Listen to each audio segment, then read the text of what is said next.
Good morning in Washington, good afternoon in Europe, and good evening in Korea. I'm Marcus Garlauskas, Director of the Indo-Pacific Security Initiative of the Scowcroft Center of the Atlantic Council. Welcome to today's discussion on a next-generation agenda, bridging South Korean and NATO perspectives on security, conducted in partnership with the Korea Foundation.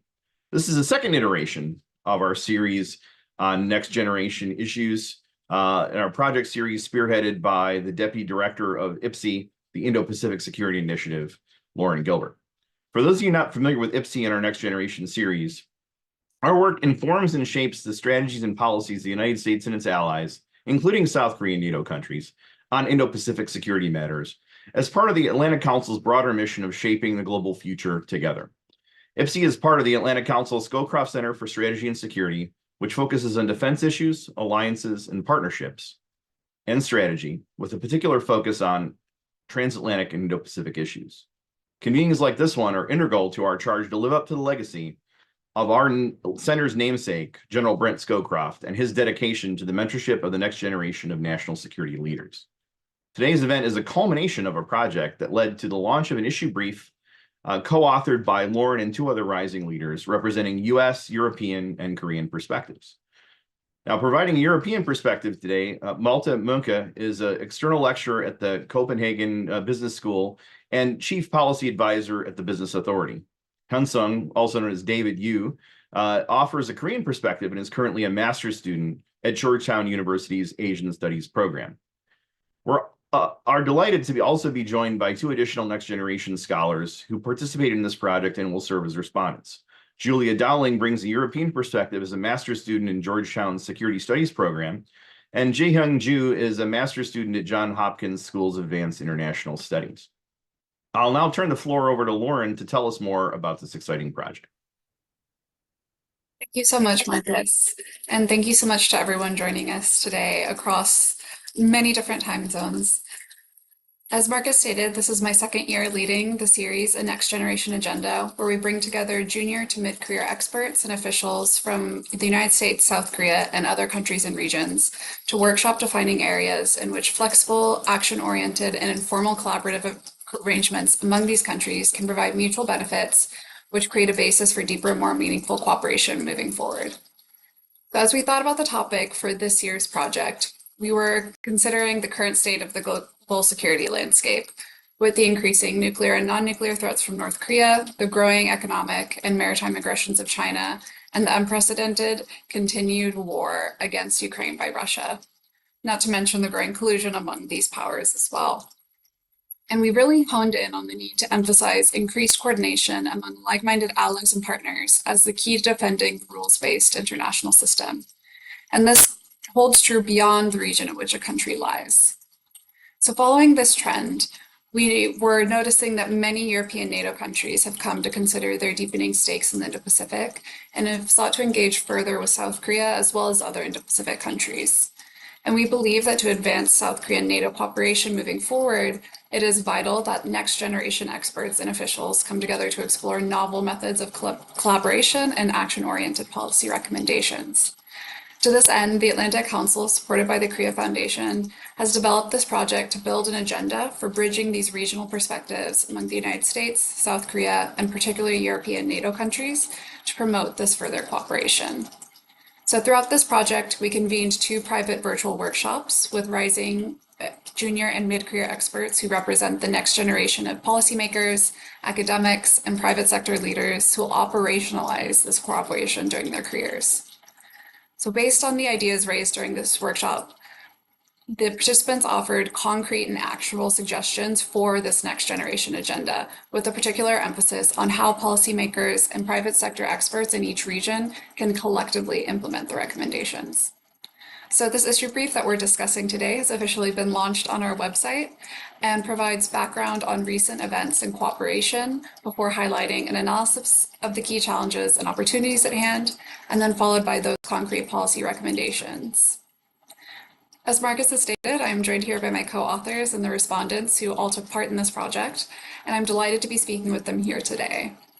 So I'll be focusing my comments this morning on several of the topics in the issue brief that can set the stage for the upcoming discussion. So first, a key topic throughout this project has been both a defining feature and challenge of the diverging perspectives involved in cooperation among and within the several different regions involved. Inherently, when it comes to bringing a series of countries together in a collaborative environment, we consistently see challenges in reaching consensus. And when you add on the level of incorporating countries from different linguistic, cultural, and regional backgrounds, these challenges become significantly more pronounced. So throughout these discussions, we identified several primary challenges proving obstacles to this cooperation. That includes consensus building and threat perceptions, concerns surrounding economic security, and the lack of common mechanisms through which to enact this cooperation. So naturally, NATO countries and like-minded democratic states in the Indo-Pacific share a strong common interest in maintaining this rules-based international order, but also must respond to rising geopolitical tensions and the revisionist aspirations of a number of countries as individual states as well. In this way, there's a great deal of divergence when it comes to threat perceptions, as well as the risk calculus on the part of European, US, and Korean policymakers in relation to the three main adversaries named before: North Korea, Russia, and the People's Republic of China. Generally, both Europeans and Koreans have considered their closest geographical adversary as their biggest security concern, frequently to the exclusion of the others.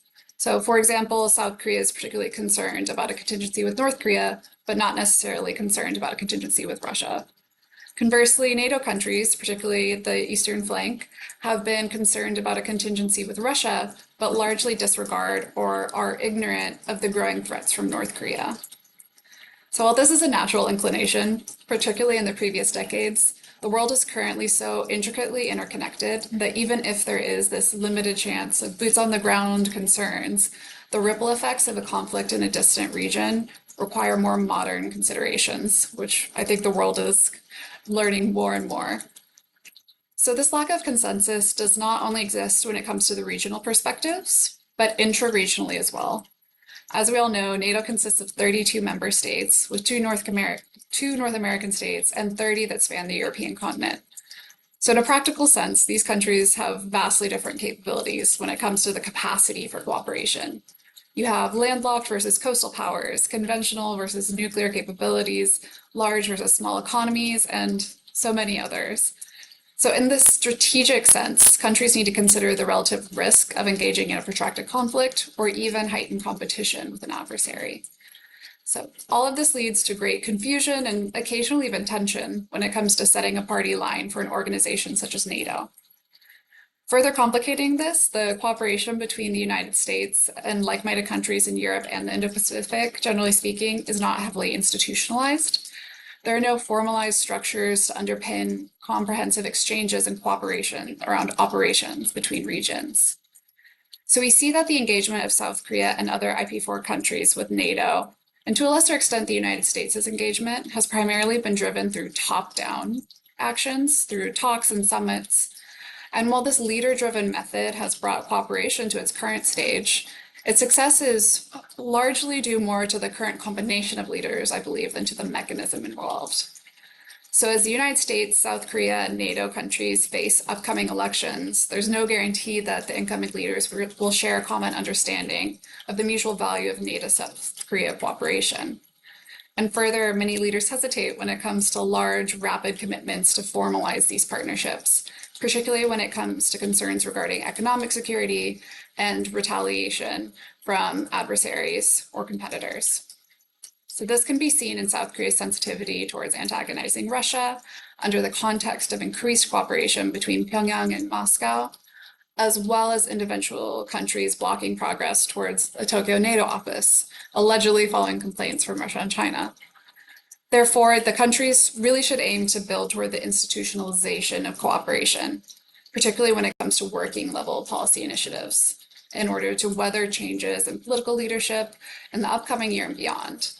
For example, in addition to continuing these working level engagements among defense agencies and combatant commands, NATO could take positions such as options of appointing an Indo-Pacific coordinator or other such position to strengthen coordination and then understanding of perspectives between NATO and the rest of the IP4, and particularly South Korea. So with this as a starting point, I'd like to pause here and turn back to Marcus and my co-authors to hear from them as well. Thank you so much. Hey, Lauren, thanks for those great comments, and also thanks for your leadership in this project. And I really encourage everyone to take the opportunity, if you haven't already seen it, to read the report. I think it's very valuable, and what we're going to be able to discuss here is only just some of the top highlights. But with that, I'd like to ask Malte Munke to go ahead and add his thoughts from a European perspective on the analysis in this report. Thank you, Marcus. And obviously, these are remarks in my personal capacity only. As you say, the geopolitical situation in the Indo-Pacific region is changing fast, and that requires countries in the region and within the NATO alliance to adapt accordingly and consider how they should deal with our rising challenges.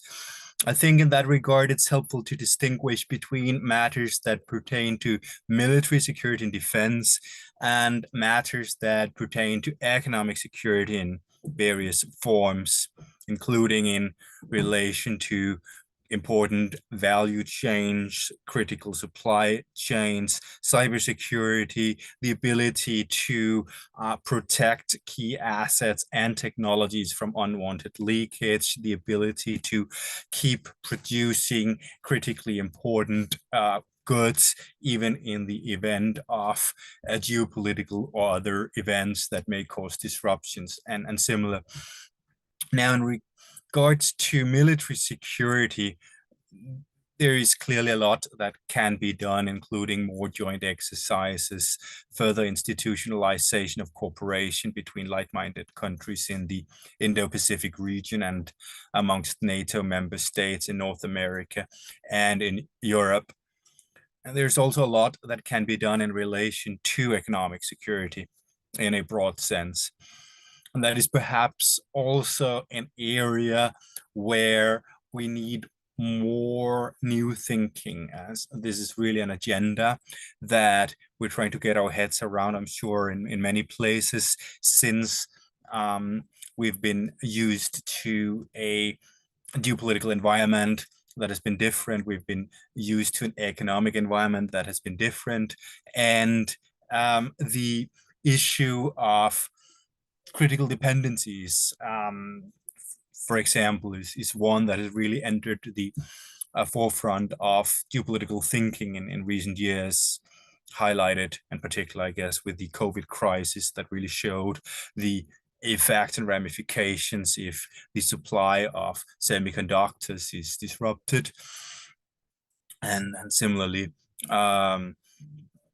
the issue of defense industrial procurement is one that has come to the forefront, not least following the Russian invasion of Ukraine, where many NATO countries have been thinking very hard about how they can increase their military production. We see also other countries helping Russia with various goods, North Korea in particular, supplying shells to the Russian war machine. So it seems reasonable for like-minded countries in the region and in NATO to consider ways to similarly step up cooperation and seek stronger complementarities. For instance, joint standards and procurement for shells, for advanced weaponry, or something similar.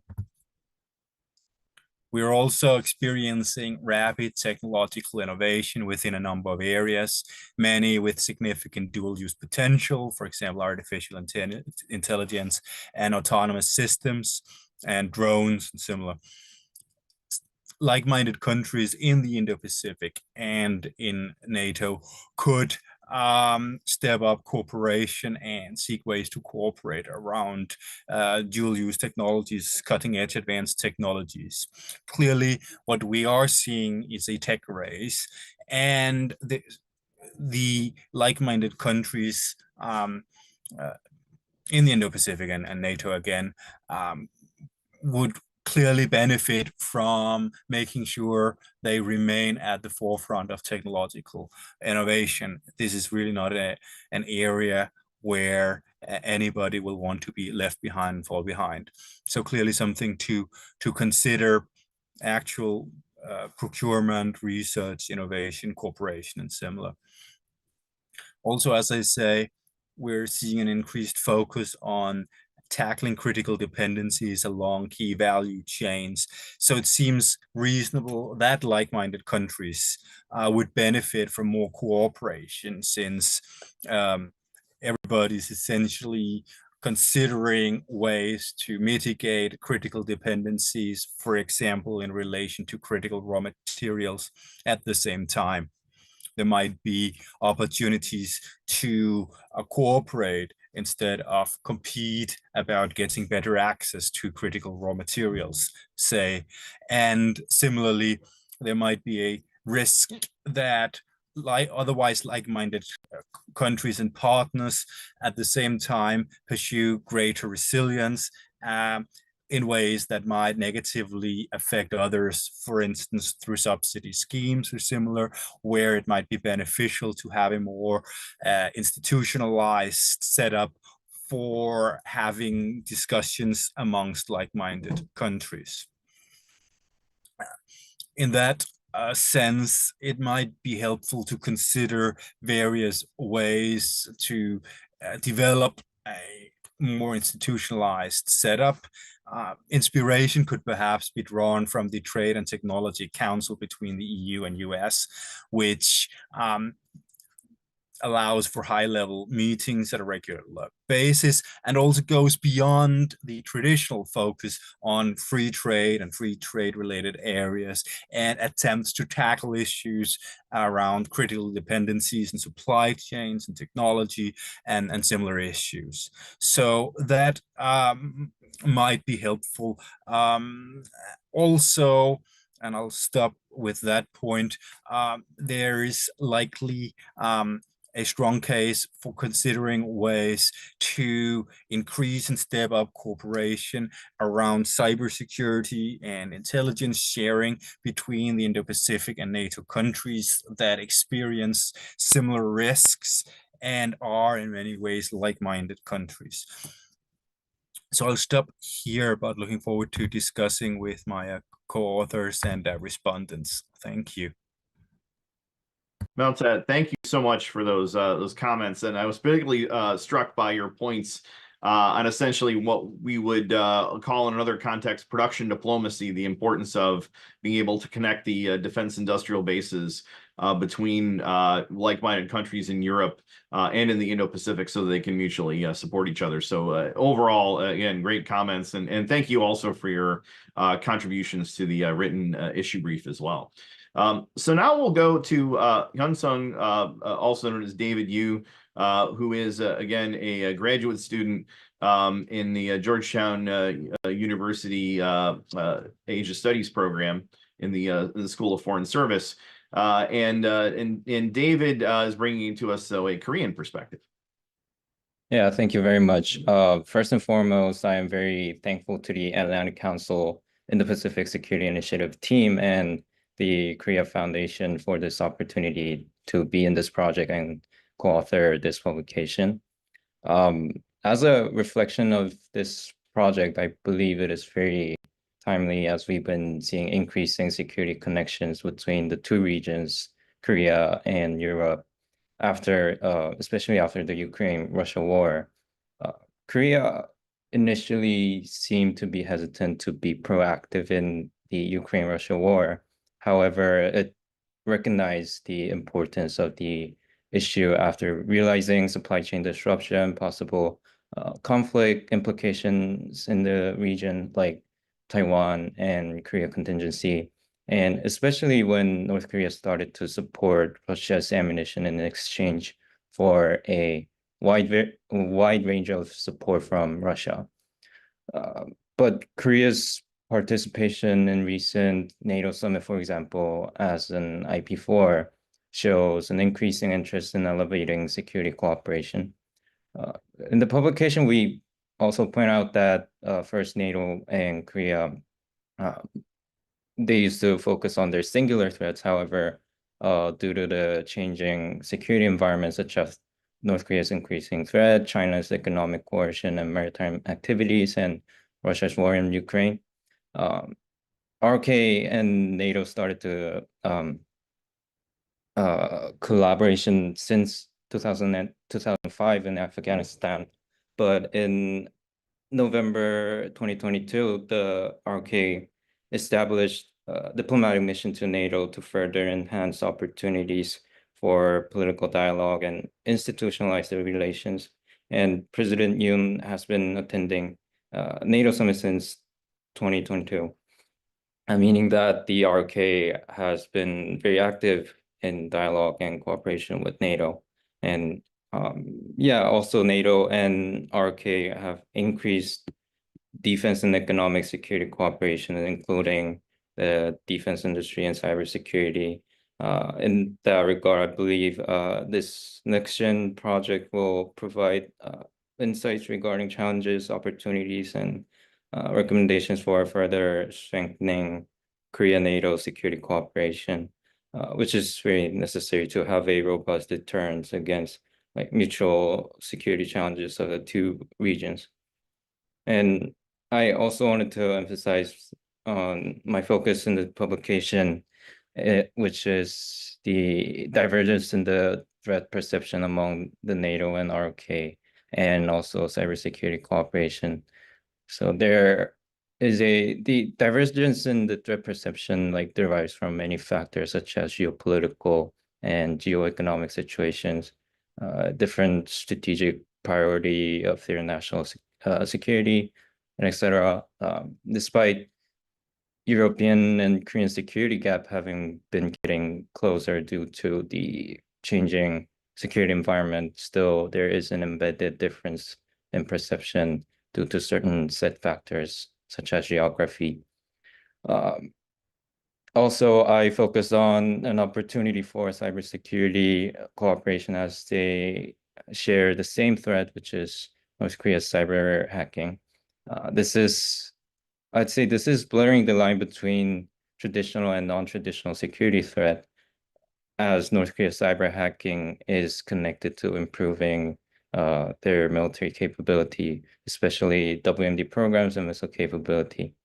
So NATO is also concerned about North Korea's cyber activity and WMD proliferation, as well as the ROK.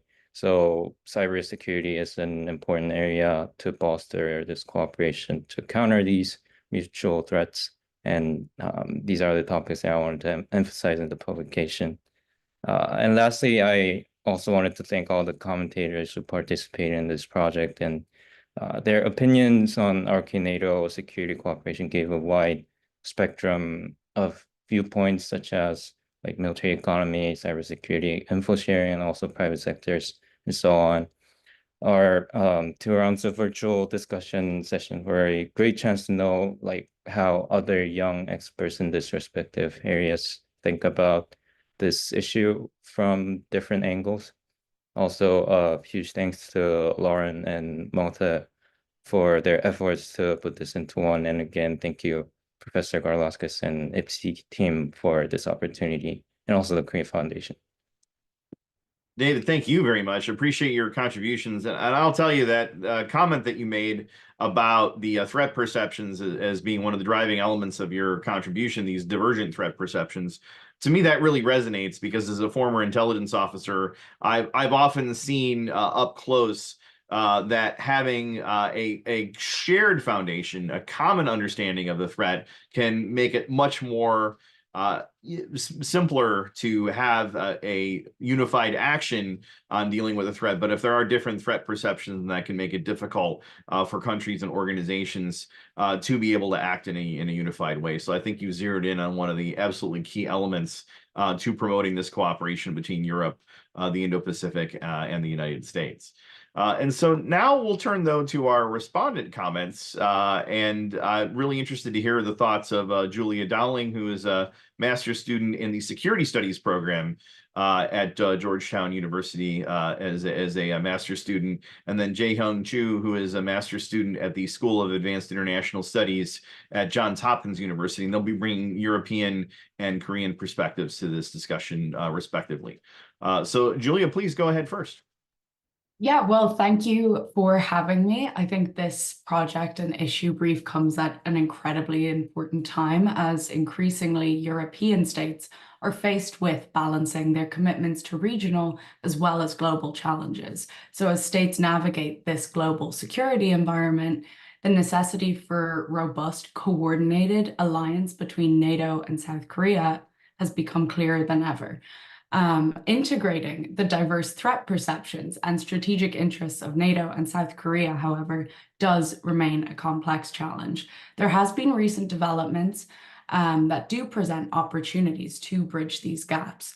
As David actually mentioned, Russia's invasion of Ukraine has highlighted South Korea's role as a key defense partner for Europe, demonstrated by its arms exports to Poland and ammunition supplies to Ukraine. It's South Korea's ambition to become a global pivotal state is underscored by the individual tailored partnership program with NATO. And the shared threat and challenge posed by China's rise further aligns these nations, creating a convergence of interests that could be leveraged for stronger cooperation. However, there are still major challenges that the alliance faces. And in this issue brief, one of the primary challenges mentioned has been gaining consensus on economic security strategies, as differing regional dependencies and priorities complicate unified approaches. For example, South Korea primarily relies on oil and energy from Saudi Arabia and the US, while Europe's previous heavy reliance on Russian energy made it highly sensitive to disruptions following the invasion of Ukraine.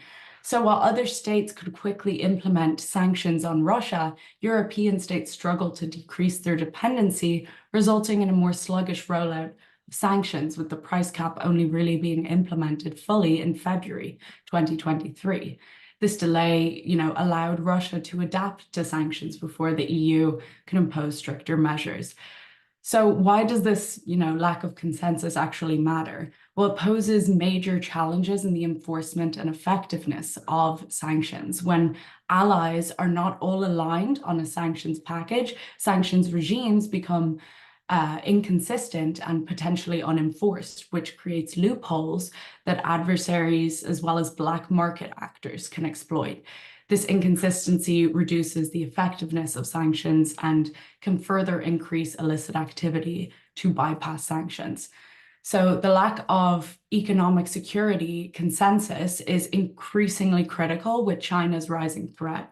While both NATO and South Korea acknowledge China's growing influence, their approaches to economic measures like sanctions may differ. US politicians have been pushing for more aggressive actions like tariffs, but South Korea has to balance its response with its strong economic integration with China. And any asymmetric implementation of sanctions without cohesive strategies risks failing and potentially empowering China. So there needs to be a greater level of coordinated strategic planning, robust information sharing, and a symmetrical, cohesive enforcement and implementation of sanctions. And this issue brief really teases that out. And going forward, this will help align the US, NATO, and South Korea in addressing these challenges. On top of these economic challenges, another major important issue that this brief brings out is on how NATO must deepen its military commitment to the Indo-Pacific. A weak NATO presence in the Indo-Pacific could fragment responses and weaken the alliance's overall influence. Increasing participations in things like joint exercises like the Rim of the Pacific could potentially enhance resilience and strategic ties, but there needs to be a management of this to avoid escalation, increasing escalation and tensions. So joint exercises need to be defensive in nature, and there has to be a lot of transparent communication and confidence building surrounding any joint exercises. The Rim of the Pacific has a good focus on humanitarian aid and disaster relief and can serve as a pretty good model for cooperative engagement. So maybe expanding this program or implementing similar programs. So balancing military readiness with diplomacy can also help NATO countries maintain a deeper integration into the Indo-Pacific. To wrap up here, navigating this complex global security environment requires a more coordinated alliance between the US and NATO allies and South Korea. Despite these differing threat perceptions and priorities, recent global shifts have presented new opportunities to align strategies and respond collectively to common threats, but there needs to be enhanced economic security cooperation and military cooperation, and that will be essential for maintaining global stability. Thank you. Julia, thanks for those comments, and I was particularly struck by your use of the word resilience, because I do think that is key to have resilience in terms of the relationships, but also for each of the countries involved to have resilience domestically in terms of their own security and their ability to stand up to pressure and aggression. But I would like to in the Q&A talk more about resilience. I thought that was a great add to the discussion. But now let's go to Jae-hyung, and interested in your thoughts on all this. And you'll be wrapping up the respondent portion of the agenda. Thank you. Right. Well, thank you for having me today. I believe that it's really important to be able to reconcile the divergence in views, not just between South Korea and NATO, but also within individual NATO states. And so one of the things that was mentioned today was the prospect of defense industrial cooperation. And also Hyun-sung, I believe, mentioned this divergence in threat perception.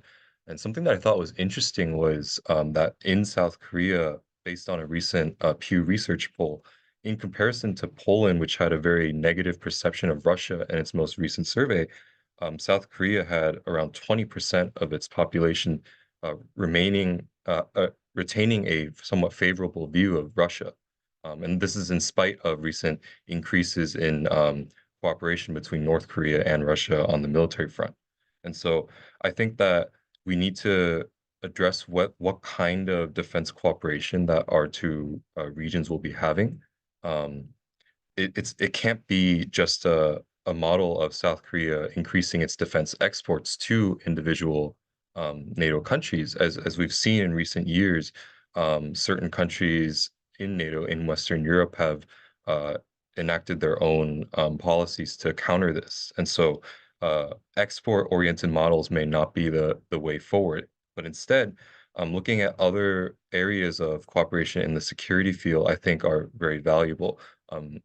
As mentioned earlier, we were talking about cybersecurity, and this is something that I thought was very interesting because actually both South Korea and Europe have been the target of North Korean cybersecurity attacks in recent years, starting with the 2014 Korea hydronuclear power data leak, the cyber attack on the UK's National Health Service.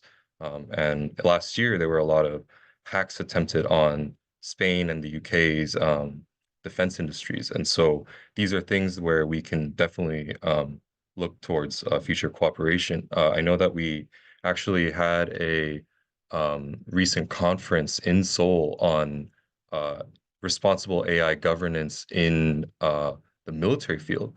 And so I think that really shows how these emerging technologies are rapidly changing the face of the security field. And in response, we need to have a sort of coordinated governance on this kind of change in the security realm.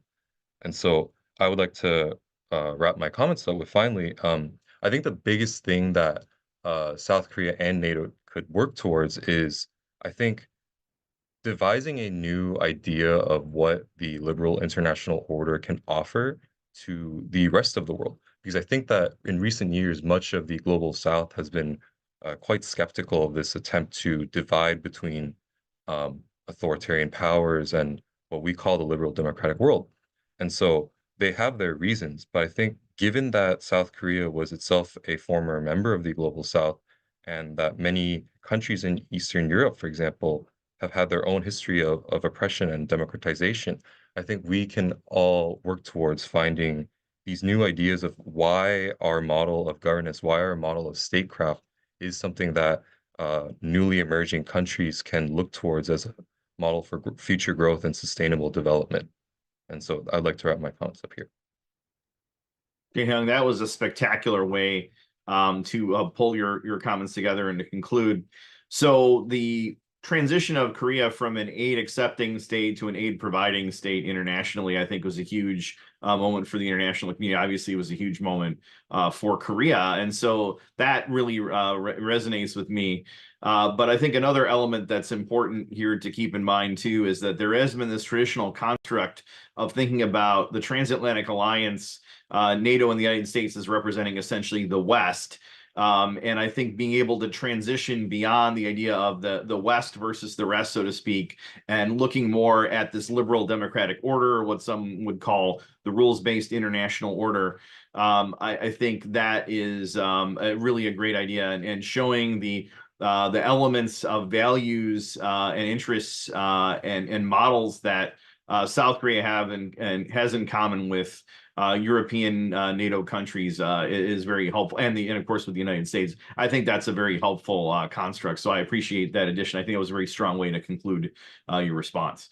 So now at this point, we will transition to a moderated discussion, and I think a great place to start these moderated discussions is I will use the moderator privilege. And I will ask if you could each concisely give a quick answer to this question. And I think you've already alluded to it a little bit, but to help our viewers understand a little bit better, if you could zero in just very concisely on the #1 actionable item that you would like the viewers to focus on, that you would like potentially policymakers to act on in considering this issue brief.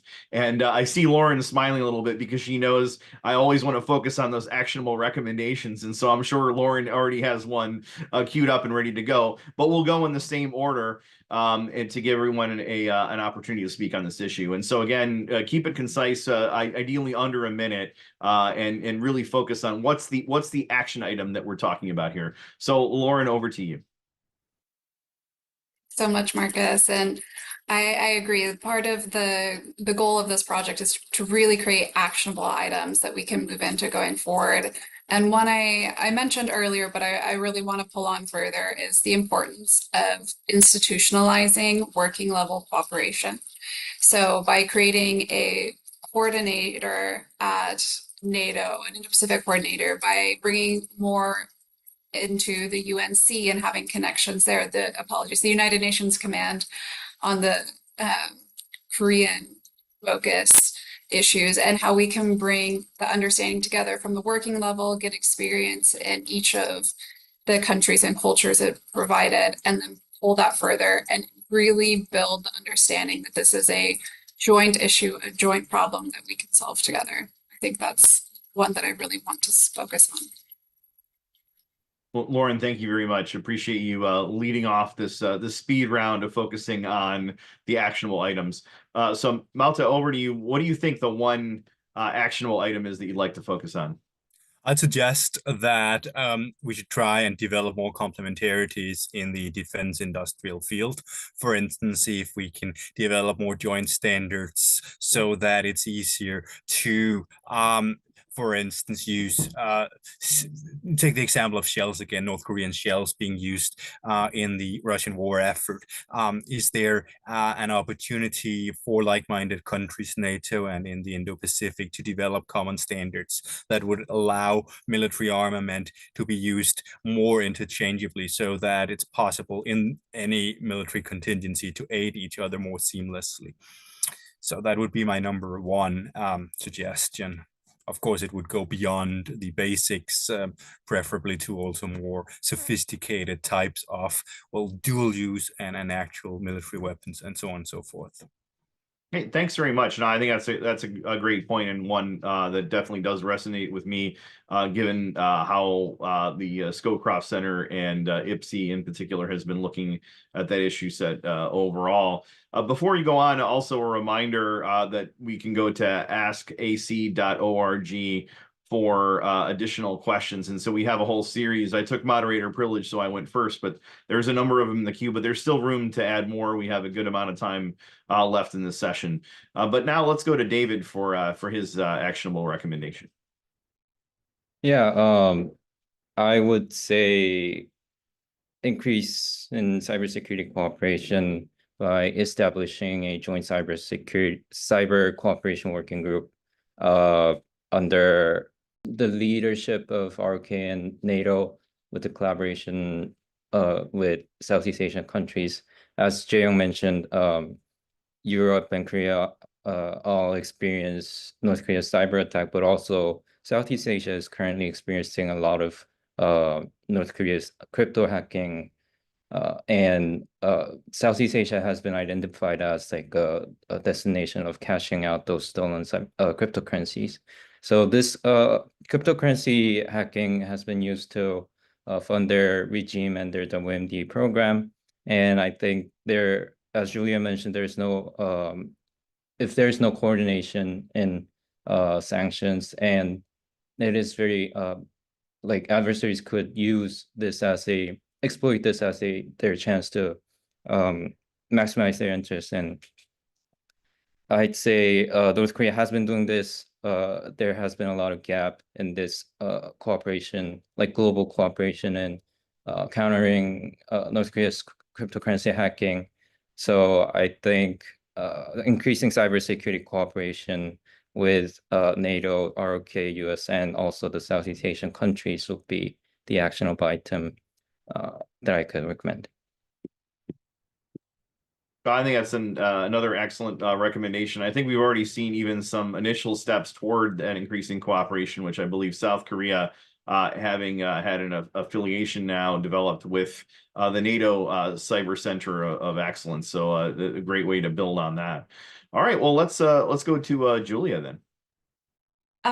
Yeah, so I briefly mentioned that I think expanding joint exercises in the Indo-Pacific is something that should be done, is very actionable. This can help enhance resilience in the Indo-Pacific and deepen NATO's commitment and strengthen the alliance. These joint exercises improve the readiness of the forces by familiarizing them with each other's tactics, techniques, and procedures. And this collective readiness preparedness ensures that all of the states' navies can respond more effectively to regional threats. In addition, these exercises can reinforce interoperability and reinforce alliances by building trust among NATO, the US, and South Korea. And these stronger relationships and stronger alliances translate into more coordinated and effective responses to security threats that will translate into greater resiliency overall. So, Julia, before you go on, I've actually got a follow-up question, and because I know you're always very well prepared and able to deal with the curveball.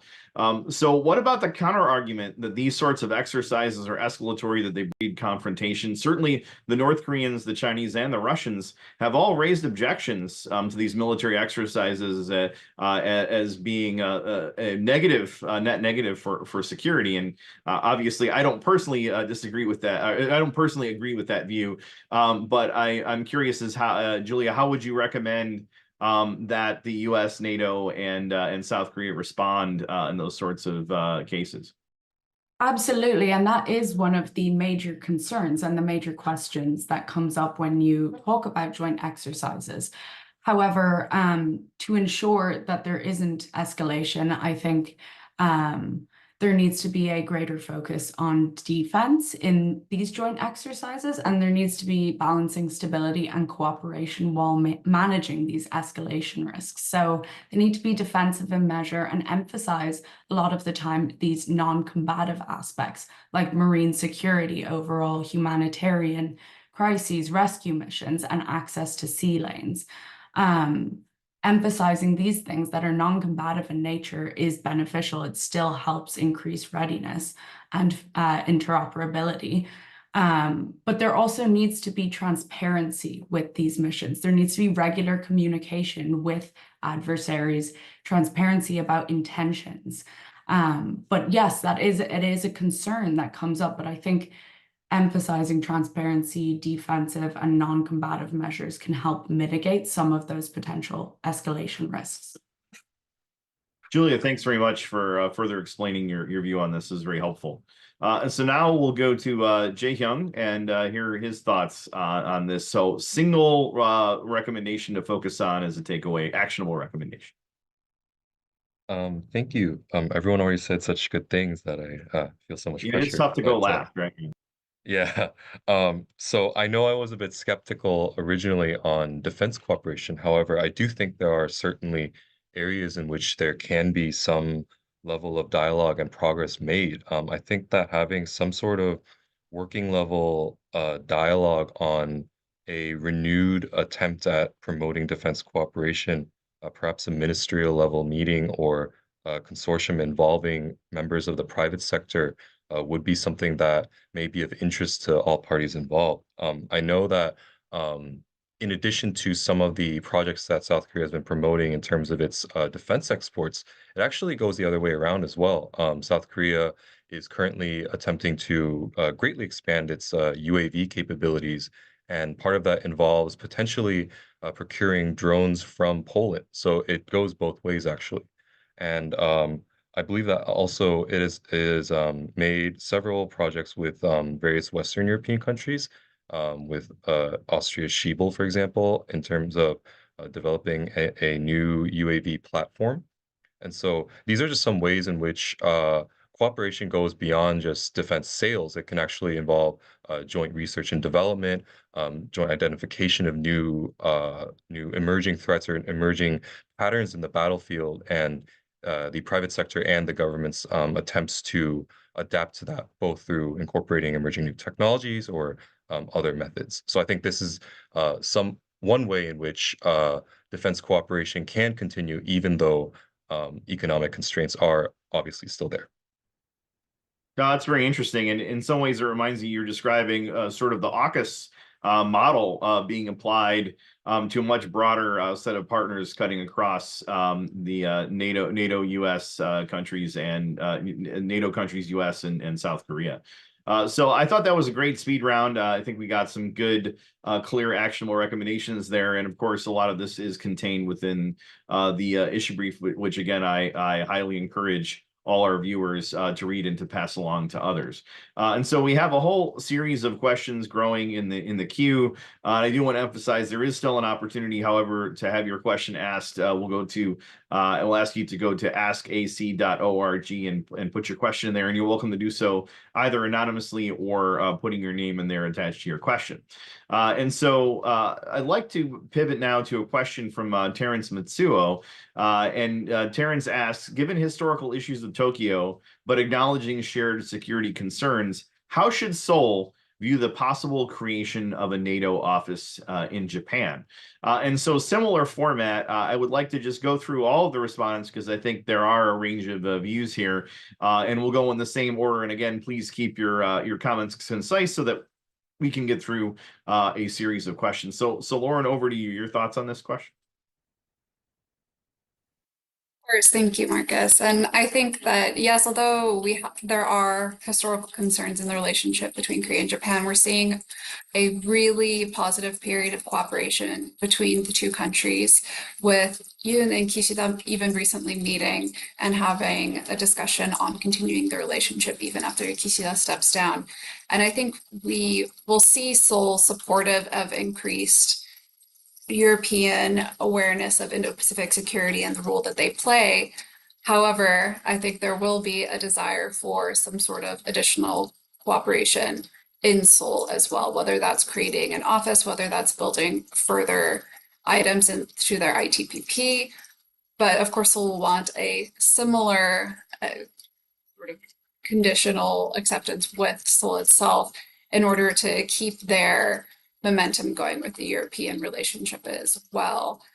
But I think we're seeing a growing understanding, not only of NATO countries, of the importance of the Indo-Pacific, and within the Indo-Pacific as well, seeing the value of not only lessons learned from the NATO alliance, but also the importance of having the support on adversaries in the region. So I think that both Seoul and Tokyo will be quite supportive of additional engagements in the region.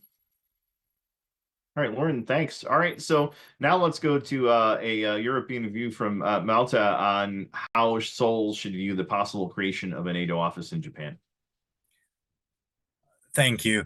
I'm not sure I'm the right person to really comment much on Korean-Japanese relations, but what I would say is that in a more general sense, like-minded countries do need to work together to offset the rising geopolitical tensions that we are seeing and rising geopolitical risks in the Indo-Pacific theater. So I think that really needs to be the overall perspective that we're approaching these various security-related issues with. Thank you. Thank you. All right, well, let's go to David, as coming from a South Korean view. What do you think about how Seoul should view the possible creation of a NATO office in Japan? I think this could be a great opportunity for connecting US-RK Japan trilateral to the how to say European security cooperation, because due to the growing mutual threat from Russia, North Korea, and China, there has been the US-RK Japan trilateral relations has been in a high since like 2023 after the Camp David summit, and then this cooperation has been in very different sectors, so like such as military economy and cyber and etc. But all these like actionable like actions that the Trila has been doing is quite similar to what the NATO and ROK, like cooperation that NATO and ROK can do. So I think it is a great opportunity for Seoul to think this as a great opportunity to like connect these Trila to the European security. Thanks, David. That's an interesting perspective to connecting the trilateral piece. We didn't specifically have any Japanese participants in this next generation project, but that's an interesting angle as well. All right, so Julie, over to you. Your thoughts on this question: how should Seoul view the possible creation of a NATO office in Japan? So I think I'm also not necessarily the best person to speak about Korea and South Korean and Japanese relations, but I think in broadly speaking, the establishment of a NATO office in Japan could be a great strategic opportunity for South Korea to enhance regional security and cooperation with NATO. It provides a platform for cooperation and coordination on security issues and could contribute to collective defense efforts and facilitate joint exercises, joint responses. But I do think it's important to note that there are, of course, regional implications that this will have that South Korea could view as a concern. It could impact the strategic balance in the region and provoke North Korea, China, if they view it as encirclement or a provocation of sorts. So I think there needs to be a balance of these factors, but overall, I think the benefits to regional security and cooperation outweigh those potential regional implications. Yeah. All right, Julia, thank you so much. And Jae-hyung, go ahead and bring us home with your thoughts on this question of how Seoul should view the possible creation of a NATO office in Japan. Right. Well, I'd actually like to perhaps push back a little, because I think that the historical implications of a NATO, or like the political implications of a NATO office in Japan, does not carry the historical weight as it would if it were a conversation on whether Japanese personnel or Japanese materials were to enter the Korean Peninsula in the case of a contingency. So I think this is actually something that the leadership in South Korea would not be as opposed to, nor would the public. Japan is a active member of the international community, especially in NATO, and I think that given their efforts, it makes sense that there may be talks of an office being established there, even if some countries in Europe may have voiced their opposition to this. The bigger question for me is how would the parties respond to a potential Chinese response to this development? Because I believe that a lot of the NATO members, as well as South Korea and Japan, are mindful of how the PRC would react to this instance of another regional bloc forming to what it perceives as another attempt to contain it within its borders. But anyway, I think in terms of establishing a NATO office, that's not a political issue. But I do think that there would be opportunities for Korea to perhaps locate some specific NATO institutions in its own territory, such as a cybersecurity office, for example, because that's something that South Korea specifically pursued with NATO, and that's something that it can specialize in, as opposed to a general NATO office. And so that's my opinion. That's interesting, and in some ways fuses with Hyun-sung's with David's earlier recommendation as well.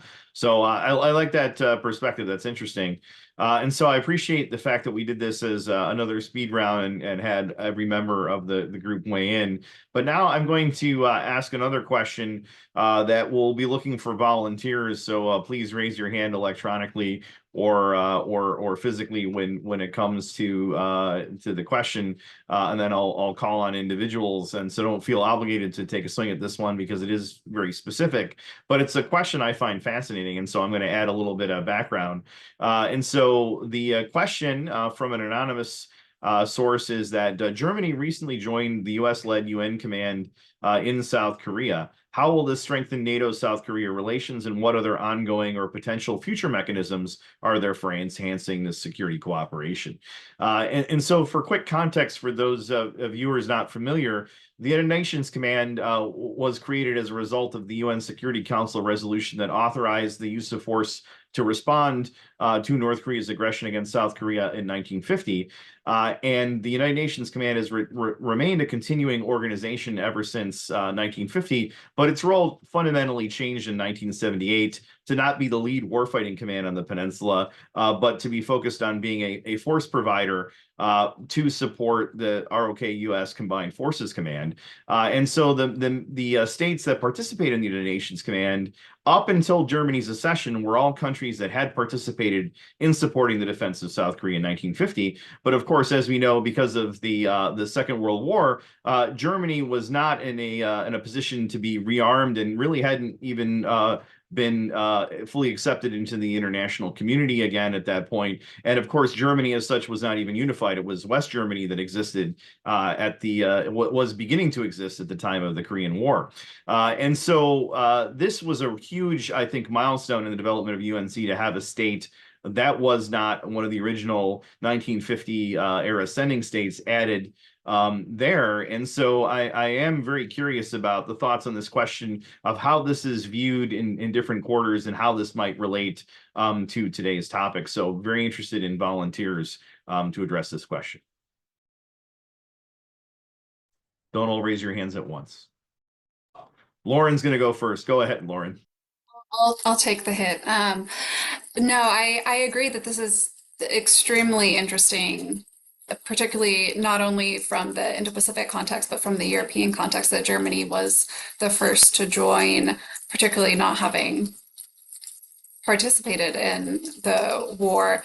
And I think it really shows the importance of Germany's shifting views on the Indo-Pacific and how they really viewed their security intrinsically linked to the concerns of either a North Korean contingency or even the unspoken concerns about a China contingency. To really dedicate their resources and time to UNC is a huge move towards promoting the importance of the Indo-Pacific region and its security concerns on Europe. I think that we really are seeing with the collusion between Russia and North Korea, I think it's really driving the European views to consider about how dangerous this is, particularly seeing the North Korean shells in Ukraine, as we mentioned earlier, and allegedly elsewhere, how they can lock an additional contingency, how they can maybe message that this is not appropriate, that Germany is not going to stand for this sort of action on the part of North Korea, when it's now, I think we can officially say North Korea is a national security concern for many European partners as well. So I think that this is a huge step in integrating, if not NATO as a whole, then individual European countries within NATO and cooperating further. So I'll stop there. Lauren, that's fascinating. I think you pulled on a thread that began earlier there, that the increasing cooperation of Russia and North Korea, China and Russia, and that are also factors in driving an opportunity for greater cooperation between European NATO countries, the United States and South Korea, in dealing with these shared security threats. So in some ways, as terrible as this development is, that North Korean munitions are being used to kill Ukrainians in Europe, it does provide us with an opportunity to build a more unified approach among these regions. So I appreciate that perspective. And so I'd like to ask, would anyone else like to address this question on the UN command, having Germany added to the UN command, I should say, before we go on? Jae-hyun, please go ahead. Yes, so I would actually like to kind of take a look at a more symbolic aspect to it. I think for Koreans, actually, something that I thought was interesting was that a country that has rebuilt itself from, the ashes of war and achieved reunification with East Germany is now leading the United States Nations Command in this standoff between North and South Korea. I think that's a very powerful message that's raised for us in Korea.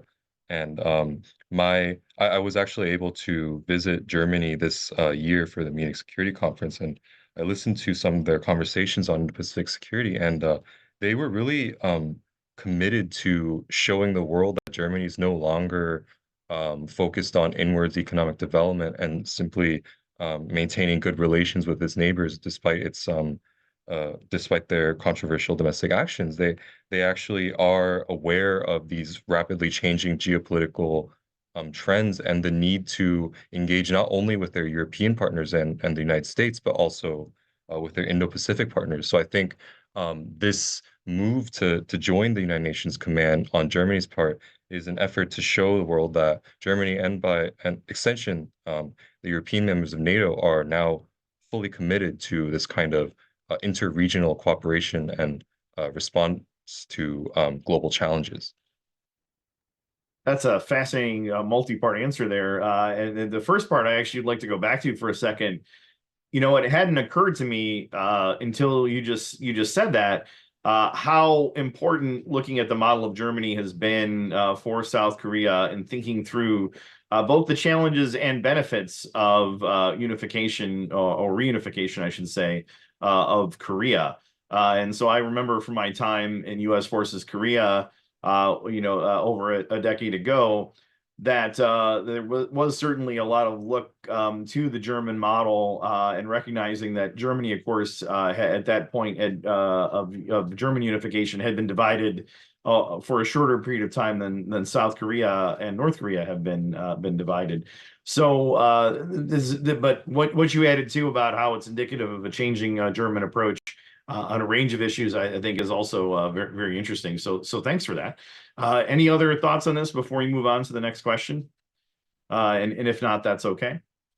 All right, I don't see any other hands going up. And so now I would like to pivot to the question focusing on basically a follow-up in some ways on this was another anonymous individual asked, are there European NATO states with which the ROK should prioritize building relations?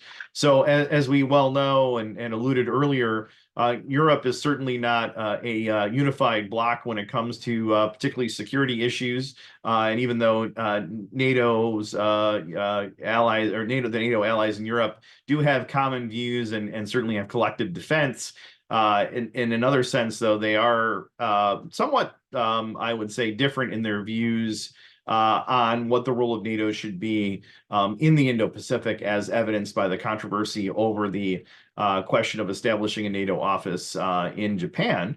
And so I am curious, and again, I'll look for volunteers here. Are there European NATO states with which the ROK should prioritize building relations? So please, again, looking for volunteers, raise your hand electronically or not. And Malta, I see you've gone first, so go ahead, please. Interested in your thoughts.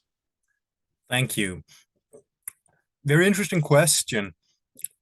Now, there are several ways, I think, of trying to approach this issue. One is in terms of developing cooperation in theater capacities. Because from the European side, as well as the NATO side, there's been an interest in trying to increase and deepen engagement with the Indo-Pacific partners. But if you're talking about hardcore military security and defense cooperation, then you're only really relevant if you have assets that could play a role in the theater, in the region, which is also why you see countries with large navies, perhaps. Going back to the question on Germany before, being able to consider whether to have an increased role in the region or not. So I would suggest that if we're talking about military security, then it really becomes a matter of which countries have assets. Presumably they might be used and developed through NATO, but at the end of the day, which countries have assets that would be relevant in any in a theater context. But if we're talking about economic security, again, I think that broadens the question quite a bit. Because there are a lot of room for various types of cooperation between European, North American, and Indo-Pacific partners around research and innovation and similar topics, where countries that may not possess naval capacities, naval assets, for instance, that might be interesting from a Korean perspective and a more military perspective, that could be interesting from an economic security perspective. And again, also coming back to Julia's comment earlier on sanctions and perhaps trying to see if we can agree more to prevent loopholes and so on between sanctions regimes. Now, sanctions is one thing. We also have export controls, investment screening, and similar instruments that are being used in economic statecraft. And that's another area where it might be helpful for like-minded countries to seek closer cooperation, more aligned approaches. And I think if we broaden up the field to discuss these kind of issues, then I think there are a lot of countries in NATO and in Europe that Korea would benefit from cooperating more with. So it depends, I think, on your perspective here. Thanks. Well, you've given a number of things for us to think about in terms of how to consider this question, because there are a range of variables. Be interested to hear David's thoughts about this as a South Korean.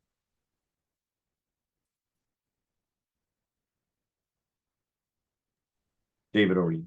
Yeah. So I think among the NATO country, RK could build stronger relations with Netherlands, considering the economic security cooperation, especially because of the semiconductor supply chain resilience. I think the Netherlands and the RK have deepened their cooperation in this sector, particularly through the RK Netherlands semiconductor alliances. And so there has been a increasing chip competition with also Taiwan and Japan too. And in response to this competition and to nanometer chips, the ROK has like sought to diversify its partnership to like closely aligning with Netherlands, which is a home to ASML. And ASML is the leader in semiconductor manufacturing equipment. And I think this alignment of interest in like securing their semiconductor market share in this industry has fostered like significant cooperation between the ROK and the Netherlands. And as semiconductor is a critical industry and market for Korea, I think yeah, Netherlands is definitely a prioritizing country to be. That's really interesting. I had not considered that point, but that is a really, really great point. Would anyone else like to address this question about European NATO states that the ROK should prioritize? Jae-hyun, go ahead. Forgive me if this is a little too outside the box, but I was actually really interested in establishing some sort of cooperative measure with Greece because I think it actually shares a lot of common points with South Korea that are relevant right now.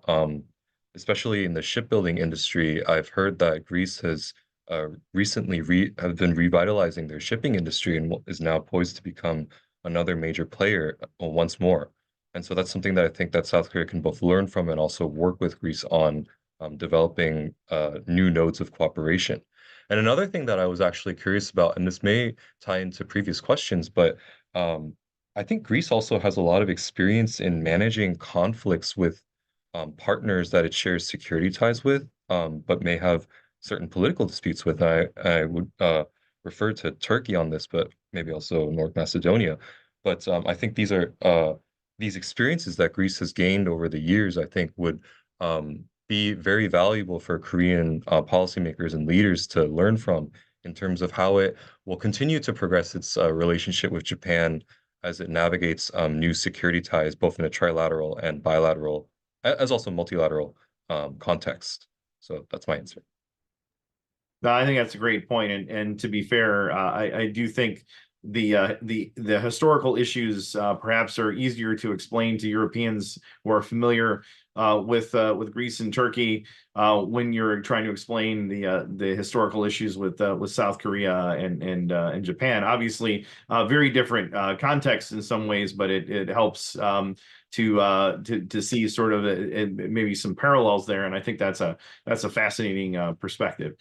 So any other thoughts on this question? There's certainly many more in the queue, so we don't need to dwell on this one. I don't see any other hands going up, and so now we'll pivot to another question from the list here, and that is this rather contentious question sometimes about the differing stances on China among different European NATO states and how they could impact ROK NATO security cooperation. So this was something that came up a little bit, I think, in our earlier discussion about how the different threat perspectives can affect the potential for cooperation.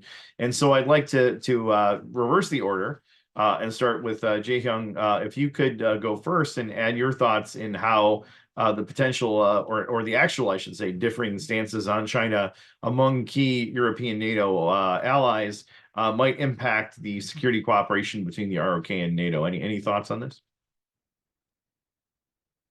I believe that there are some key challenges in terms of establishing common policies on economic security, because it's to my understanding that in addition to national stances and policies, European members of NATO have to rely on larger EU bodies to establish a common consensus. And so when it comes to trade and maintaining economic resiliency, I think it's much easier for South Korea to develop policies because it only has to consider its interests in relative to European NATO members.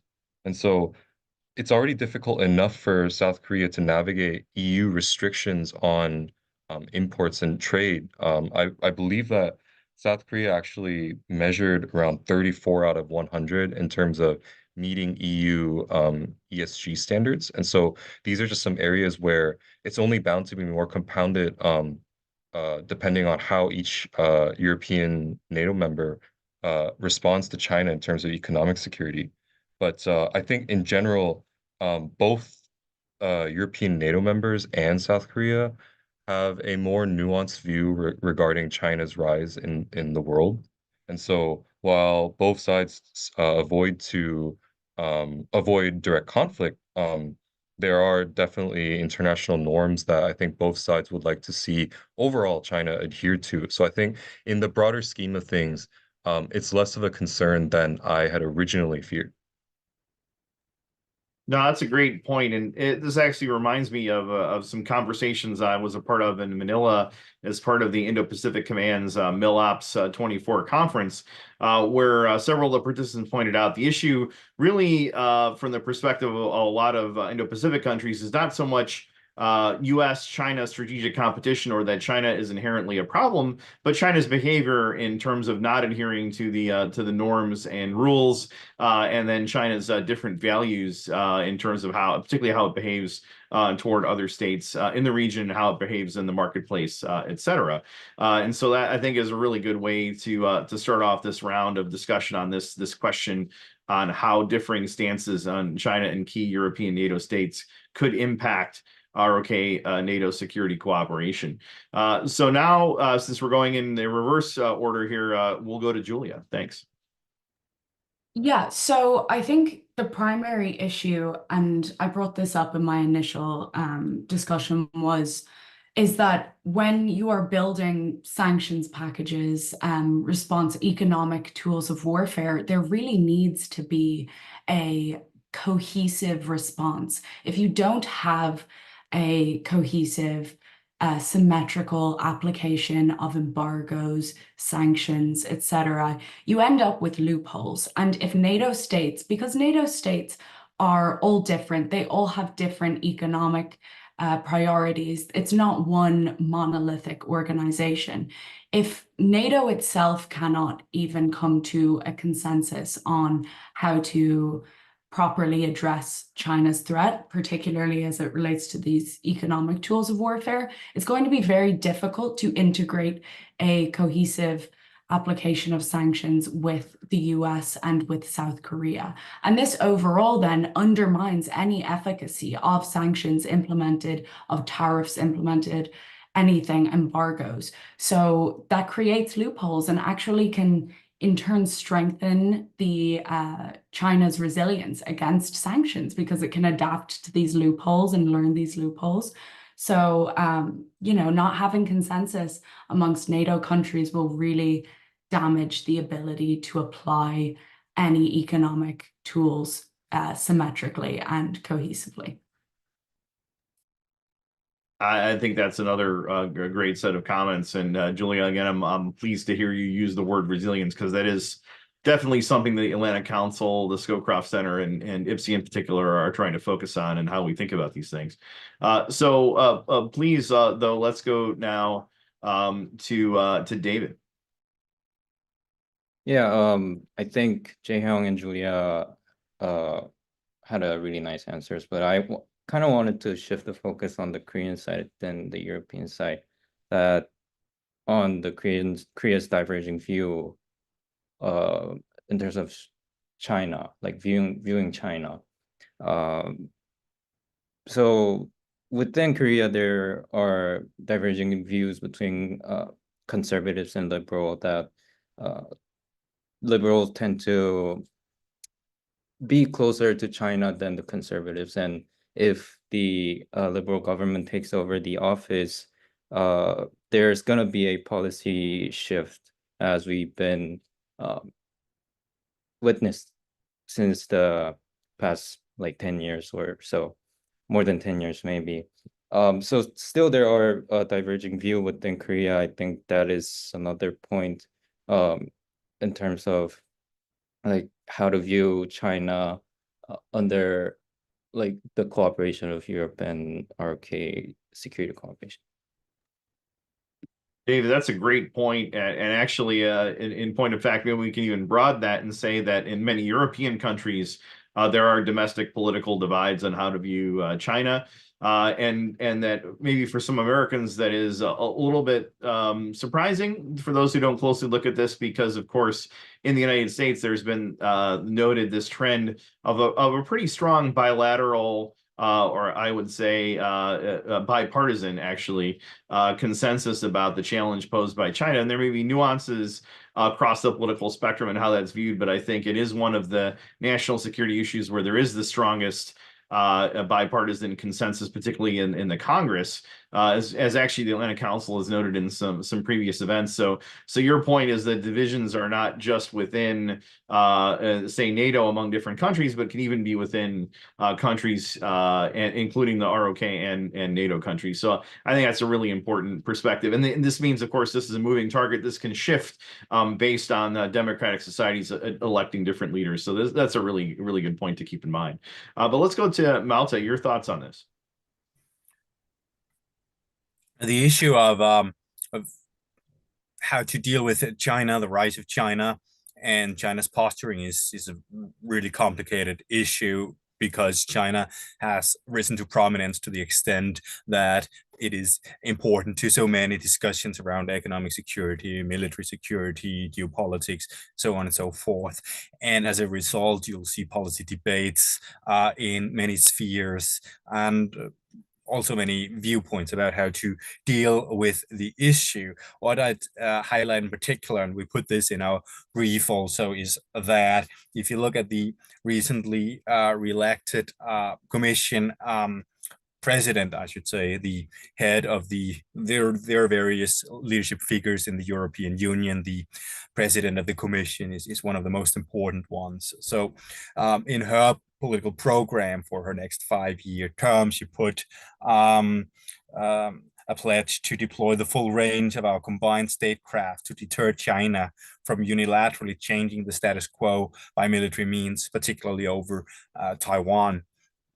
So relatively strong language from Ursula von der Leyen there, and I think that speaks to the importance that European leaders give the issue of how to respond to China and the rise of China and rising geopolitical, changing geopolitical circumstances, I should say. So let me stop there.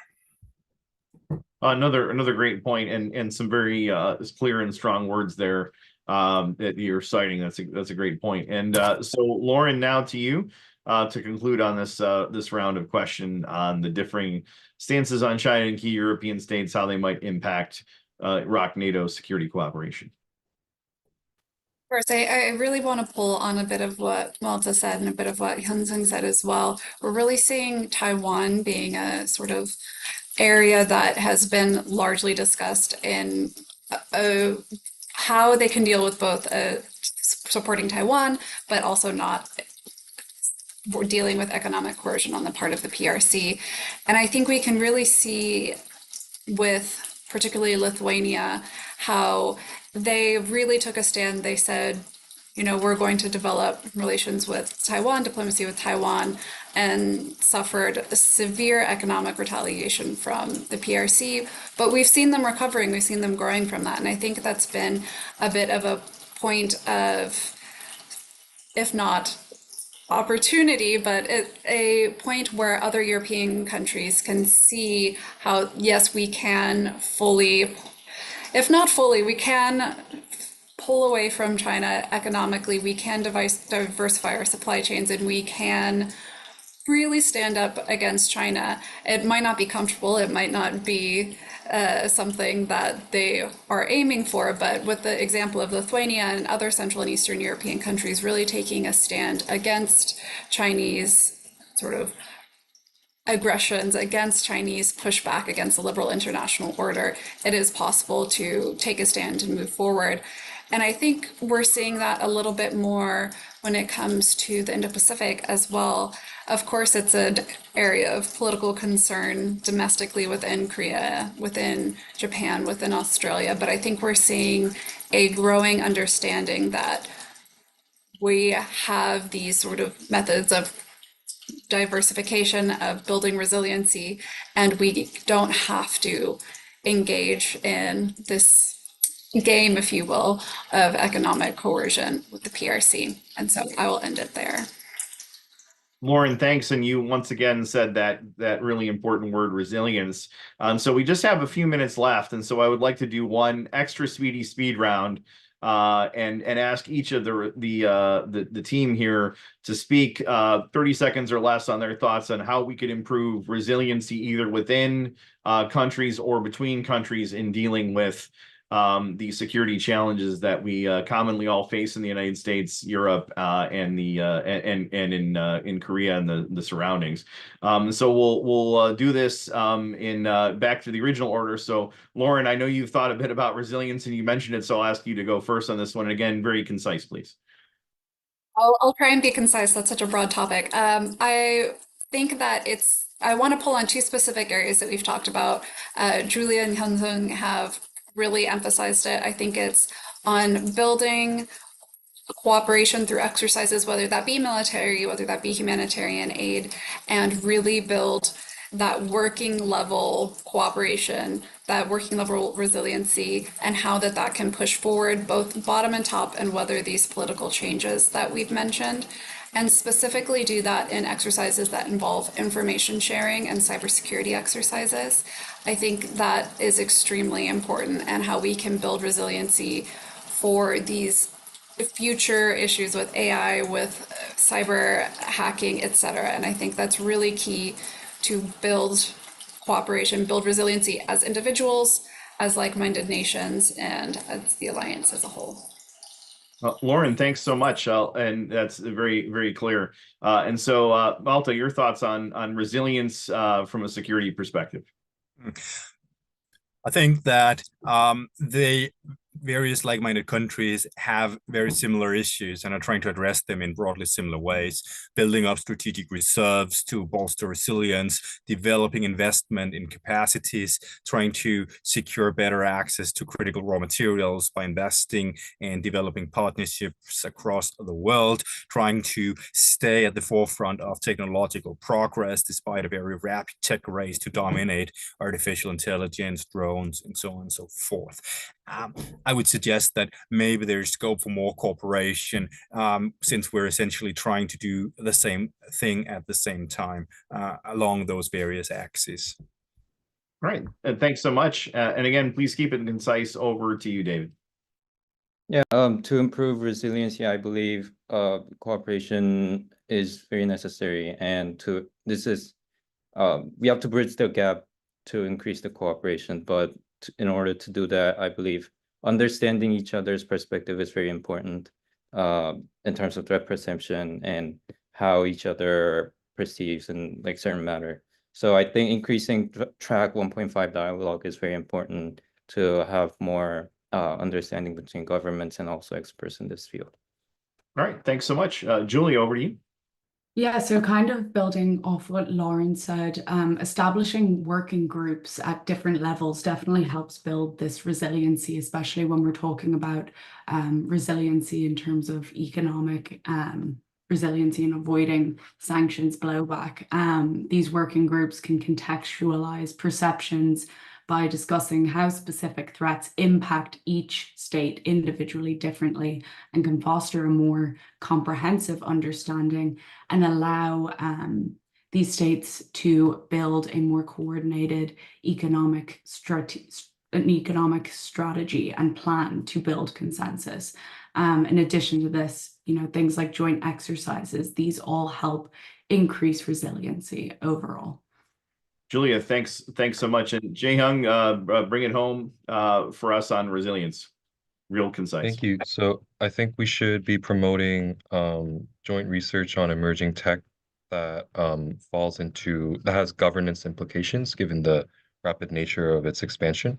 We need working level ministerial dialogue on how to balance fair competition with the coordination of economic security policies. And finally, we need to strengthen resiliency in developing countries, which will in turn strengthen our own model of international norms and the rules-based order. Wow, a really strong way to finish this discussion. And so I encourage everyone to read the report, I should say the issue brief. And of course, this is not going to be the last next generation project that we do and discussion that we have. But I would like to give Lauren the last word here as the leader of this project. Thank you very much, Lauren. So much, Marcus, and thank you to everyone who participated in this project. I know we've all been doing this at odd hours. Getting people from Europe, the Indo-Pacific, and the US together is a challenge administratively, logistically, but I think it's more than worth it. And this is such an important topic for us to continue building and moving forward. And like I said earlier, this is really focused on the people who are going to be building this cooperation moving forward, really having people who are going in, who are going to become experts, officials in this area, and really impact the future of cooperation. We're only going to become more interconnected, and I think it's incredibly valuable that we have these mechanisms to discuss, to build cooperation and share perspectives from our level and then moving it further up. So I want to thank you all again. And as Marcus said, this will definitely not be our last next generation project. So please keep your eye out. And thank you all so much for watching. Lauren, thanks to you.